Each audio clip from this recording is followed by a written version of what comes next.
పొలంలో ఒంటరిగా రాము భూమిని దున్నుటూ ఉండగా అంతలో అతని భార్య చేతిలో భోజనంతో రాము దగ్గరికి వచ్చింది. రాముగారూ, కాస్త విశ్రాంతి తీసుకోండి.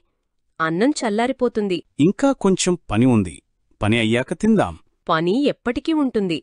ముందు భోజనం చేసి కాసేపు విశ్రాంతి తీసుకోండి. మధ్యాహ్నం ఎండ బాగా ఉంది కదా. రాము ఆమె మాట వినగానే పని ఆపి భోజనం చేయడానికి కూర్చున్నాడు. నువ్వు రావడం నాకు ఎంతో ధైర్యాన్ని ఇస్తుంది. అందుకే కదా నేనున్నది. వారి మధ్య సంభాషణ ప్రేమతో సాగింది. భోజనం చేశాక రాము మళ్లీ పనిలో నిమగ్నమయ్యాడు. సాయంత్రం ఇద్దరూ కలిసి ఇంటికి వెళ్లేటప్పుడు టీవీలో వార్తలు విన్నారు. రేపటినుంచి భారీ వర్షాలు కురిసే అవకాశముంది. రైతులు అప్రమత్తంగా ఉండాలి. వార్త వినగానే రాము ముఖంపై ఆందోళన కనిపించింది. రాము ఇంట్లో కూర్చుని వార్తలో చెప్పిన వర్షాల గురించి ఆలోచిస్తున్నాడు. అమ్మో, ఇప్పుడు పంటల పరిస్థితి ఏంటి? ఏంటండి అలా ఉన్నారు? ఏమీలేదు.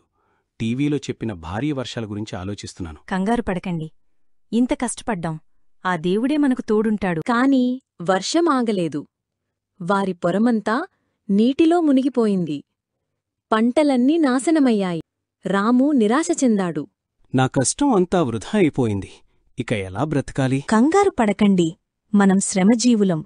ఒక దారిపోతే మరొక దారి ఉంటుంది. పొలం లేకపోతే కూలిపని చేద్దాం. మన కూతురు చదువు కోసమైనా కష్టపడాలి. ఆమె మాటలు రాముకు ధైర్యాన్నిచ్చాయి. అదే సమయంలో కూరగాయల రంగమ్మ కూరగాయలు అమ్ముతూ వారి ఇంటివైపు వచ్చింది. రంగమ్మ అమ్మా, అగు, ఎలా ఉన్నావు? బాగున్నాను. మీరెలా ఉన్నారు? మీ పొలం కూడా వర్షాల వల్ల పాడైందని విన్నాను. అవునమ్మా, ఇప్పుడు ఏ పనీ లేదు. ఖాళీగా ఇంట్లో కూర్చుని ఉండాలి. అయ్యో, అలా బాధపడకండి. మన ఊరి గుమ్మాస్తగారికు పనికి మనిషి కావాలన్నారు. రాముని ఆయనను కలవమను. ఆయనకేదైనా పని ఉందేమో. నిజమా? చాలా మంచి మాట చెప్పావమ్మా. చాలా థాంక్స్. పర్లేదులే అమ్మా, నేను వెళ్తాను. మళ్ళీ కలుద్దాం. రాముగారు, విన్నారా?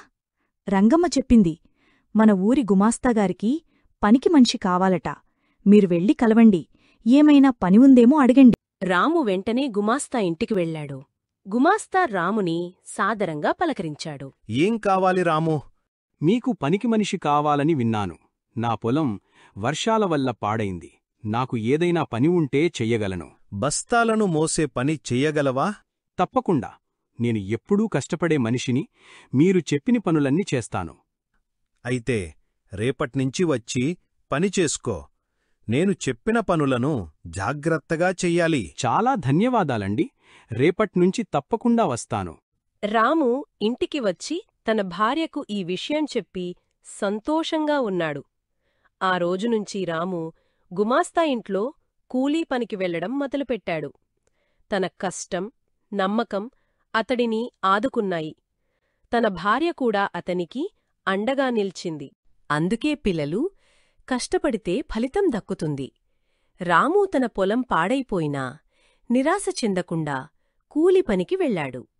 ఆ కష్టమే అతడి కుటుంబాన్ని పోషించి కూతురిని బాగా చదివించేలా చేసింది. మీరు కూడా మీ చదువులో లేదా ఏ పనిలోనైనా కష్టపడితే మంచి ఫలితం సాధిస్తారు.